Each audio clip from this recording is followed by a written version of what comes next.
اعوذ باللہ من الشیطان الرجیم، بسم اللہ الرحمن الرحیم۔ شروع اللہ کے نام سے جو بڑا مہربان رحمت رحم فرمانے والا ہے۔ حضرت ابن عباس رضی اللہ تعالیٰ عنہ بیان کرتے ہیں، ایک روز رسول اللہ صلی اللہ علیہ وآلہ وسلم تشریف لائے تو فرمایا، مجھ پر امتیں پیش کی گئیں، چنانچہ ایک نبی گزرے، ان کے ساتھ ایک آدمی تھا، ایک اور نبی تھے اور ان کے ساتھ دو آدمی تھے، اور ایک اور نبی تھے، ان کے ساتھ چند آدمی تھے، جبکہ کسی نبی کے ساتھ کوئی ایک بھی نہیں تھا۔ میں نے ایک بڑا گروہ دیکھا جو افق تک پھیلا ہوا تھا۔ میں نے امید کی کہ یہ میری امت ہوگی، لیکن مجھے بتایا گیا کہ یہ موسیٰ علیہ السلام اپنی قوم کے ساتھ ہیں۔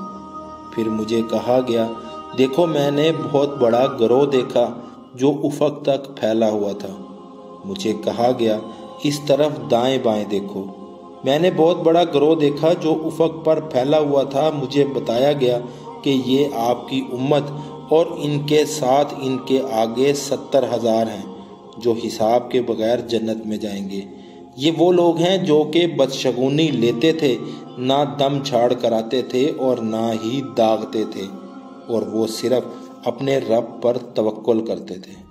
اتنے میں عکاشہ بن محسن رضی اللہ تعالیٰ عنہ نے کھڑے ہو کر عرض کیا، اللہ سے دعا فرمائے کہ وہ مجھے ان میں شامل فرمائے۔ آپ صلی اللہ علیہ وآلہ وسلم نے فرمایا، اے اللہ اس کو ان میں سے کر دے۔ پھر ایک اور آدمی کھڑا ہوا اور اس نے عرض کیا، اللہ سے دعا فرمائے کہ وہ مجھے بھی ان میں کر دے۔ آپ صلی اللہ علیہ وآلہ وسلم نے فرمایا، اس میں عکاشہ تجھ سے سبقت لے گیا ہے، متفق علیہ۔ یا اللہ جو سنا ہے اس پر عمل کرنے کی توفیق عطا فرما، آمین یا رب العالمین۔